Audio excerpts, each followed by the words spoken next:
I'm Brittany Lewis with Forbes Breaking News. Senate Majority Leader Chuck Schumer called on lawmakers to support the Domestic Terrorism Prevention Act on the Senate floor Thursday.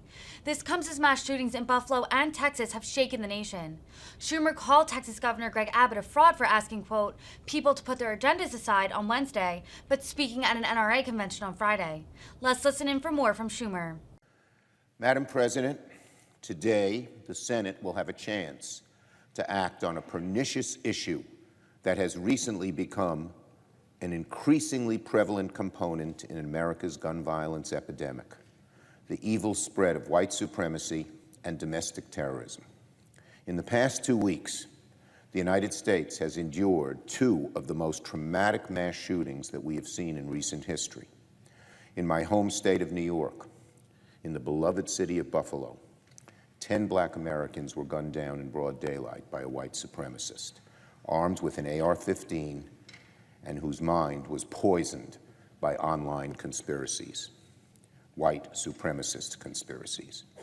And 2 days ago, 19 children, 8-year-olds, 9-year-olds, 10-year-olds, kids on the verge of beginning summer, kids with their entire lives ahead of them.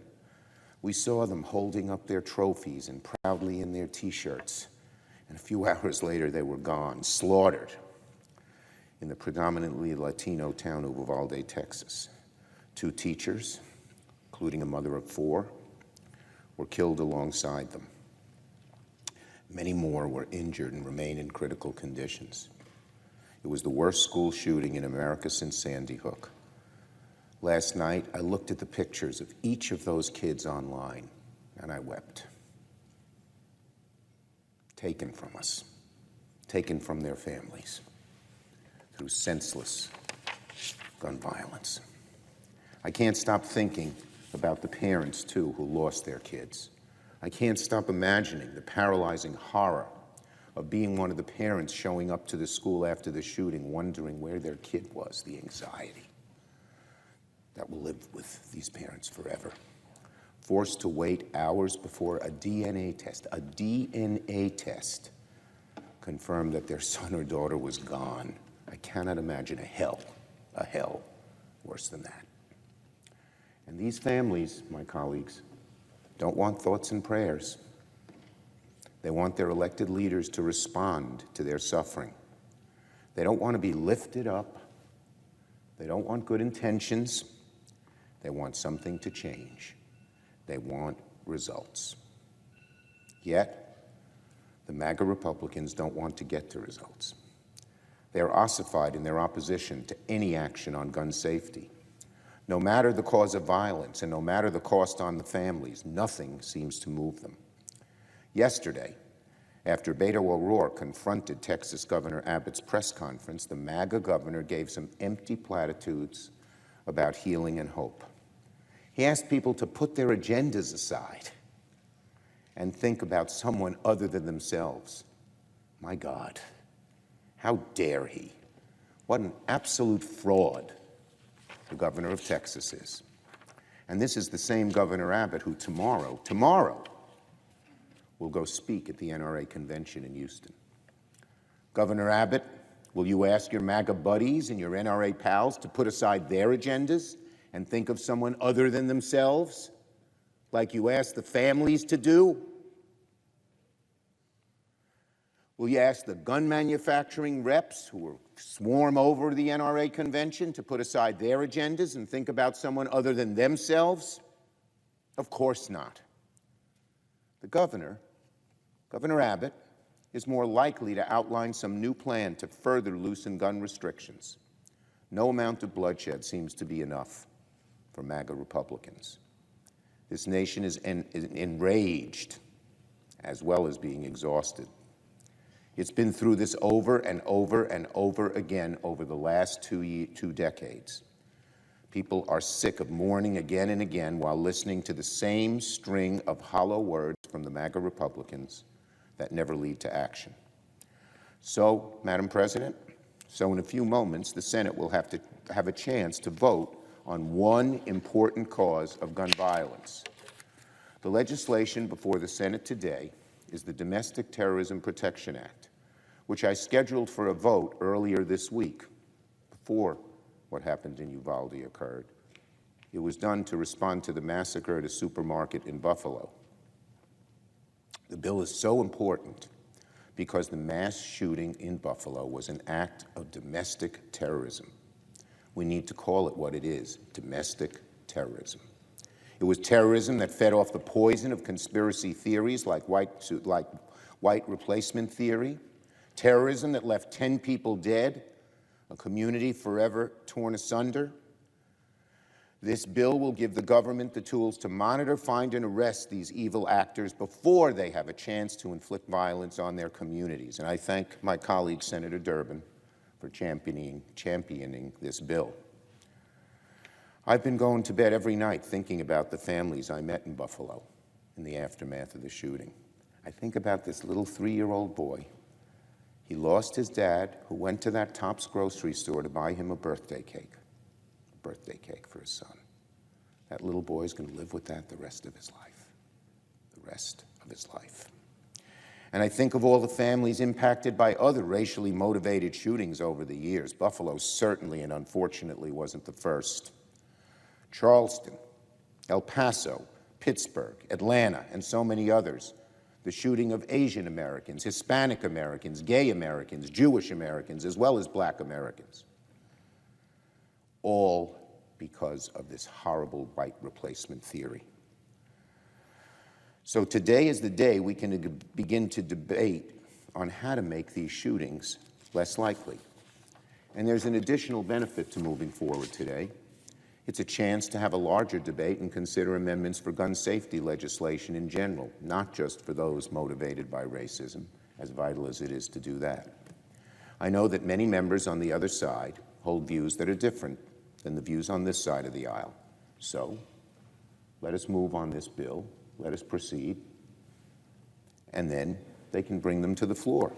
Senator Johnson brought a bill to the floor yesterday about school security practices. I didn't agree with the bill, and I don't think it's the answer to mass shootings. We don't need more guns in the schools. There were security guards at the supermarket in Buffalo, police and security at the school in Uvalde. But we can debate it. The same with Senator Cruz's plan to limit schools to only one door. Fire marshals and tactical experts totally and vehemently disagree. Well, let's debate it. And there are other senators with other proposals that come from our side of the aisle: background checks, red flag laws, the Charleston loophole, assault weapons, and other ideas. Look, I know the chances of getting 10 votes on this bill are small, unfortunately, given the influence of MAGA Republicans. Many Republicans have made their opposition clear. Again, there are a lot of MAGA Republicans for whom no amount of gun violence, whether it's domestic terrorism, a school shooting, a neighborhood shooting, or something else, will ever convince them to take any action. So, Madam President, if Republicans obstruct debate today, we are prepared to have an honest and realistic discussion, conversation, negotiation, for a little more time to see what they can come to the table with. We are under no illusions that this will be easy. We have been burned in the past when Republicans promised to debate only for them to break their promise. But even with long odds, the issue is so important, so raw to the American people, so personal to countless families who have missing children, that we must pursue that opportunity. We also know that the American people, as many as 80 or 90%, support gun safety legislation. We have an obligation to pursue every path and explore every realistic option to break the cycle of suffering and inaction. Not trying everything is not acceptable to the families who have lost their loved ones to our nation's gun epidemic, to those beautiful children we see pictures of in the newspaper and their families. We have to try everything. We must not leave a single stone unturned. Senator Murphy who has been such a strong and valiant leader within our caucus on gun safety legislation, and who has seen the suffering firsthand of the families at Sandy Hook, who he's become very close to, has asked for space to see what progress can be done with Senate Republicans. Neither he nor I is under an illusion that this will be easy. It will not. But his view, my view, and the overwhelming view of our caucus is that we need to give it a short amount of time to try. There are others, too, in this caucus reaching out to our Republican colleagues as we speak. Senator Blumenthal, Senator Coons, Senator Heinrich, Senator Manchin, and others. We have also been in talks with our allies across gun advocacy groups, and we all have a strong and burning desire to see something real, something tangible come together here in the Senate. Again, none of us are under any illusions that this will be easy. None of us want to let this drag out. We know all too well the vice grip that the NRA and the MAGA wing hold over the GOP, and we have been burned in the past. America has been burned in the past.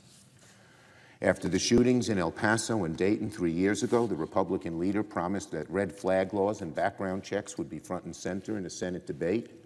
He didn't put them on the floor, and Republicans did nothing. But that's not an excuse for Democrats not to try. Too many families have suffered. Too many kids have been lost. Too many communities have been destroyed. This is too important not to explore every option. I want to be clear. This is not an invite to negotiate indefinitely. Make no mistake about it. If these negotiations do not bear fruit in a short period of time, the Senate will vote on gun legislation, gun safety legislation. Let me repeat. If these negotiations do not bear any fruit, the Senate will vote on gun safety legislation when we return.